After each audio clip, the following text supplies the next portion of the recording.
Hello, and welcome. I am Edwin, the digital avatar for Parabin's Electronic Evidence Examiner platform. I will be your guide as we explore the powerful and intuitive functions of E3. In this video we will learn how to use E3's document viewer to view the original bodies of messages imported from Gmail. To begin, import Gmail data using the Cloud Import Wizard, or add the previously created E3 data case as evidence. In the Case Content pane, select one of the grid with messages. Click any message in the Data View pane.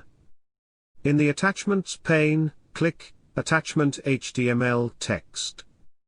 By default, it will be displayed in plain format in the text viewer. Open the document viewer. As you can see, the original email structure is displayed, including fonts, embedded images and colors.